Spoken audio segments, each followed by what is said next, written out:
Hi friends, आज हम इस वीडियो में केमिकल फॉर्मूला बनाना सीखेंगे कि किसी भी कंपाउंड का हम केमिकल फॉर्मूला कैसे बना सकते हैं।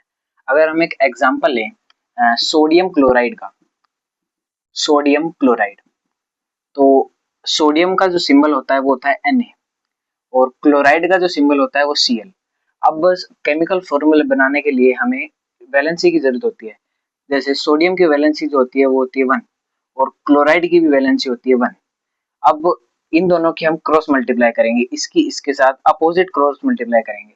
NaCl Na की जब 1 के साथ अगर हम मल्टीप्लाई करें वैलेंसी, तो Cl की वैलेंसी जब हम इसके साथ मल्टीप्लाई करेंगे तो Na1 आएगा और इस वैलेंसी को अगर हम क्लोराइड के साथ अगर मल्टीप्लाई करेंगे तो 1 आएगा।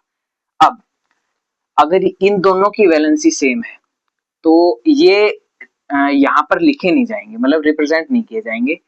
तो हमारा सिंपल जो केमिकल फॉर्मूला बन के आएगा सोडियम क्लोराइड का वो आएगा NaCl। ये हमारा केमिकल फॉर्मूला हो जाएगा सोडियम क्लोराइड का। अगर हम एक दूसरा एग्जांपल ले एल्यूमिनियम ऑक्साइड का,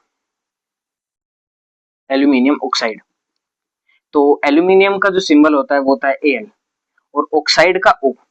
अगर हम एल्यूमिनियम की जो वैलेंसी देखें वो होती है 3 और ऑक्सीजन की वैलेंसी होती है 2। जब हम इसकी क्रॉस मल्टीप्लाई कराएंगे तो Al के साथ 2 आ जाएगा और O के साथ 3 आ जाएगा। तो हमारा जो केमिकल फॉर्मूला है वो एल्यूमिनियम ऑक्साइड का वो हो जाएगा Al2O3। अब आप मुझे कमेंट में बताइएगा कि मैग्नीशियम ऑक्साइड का क्या फॉर्मूला होगा। Thank you.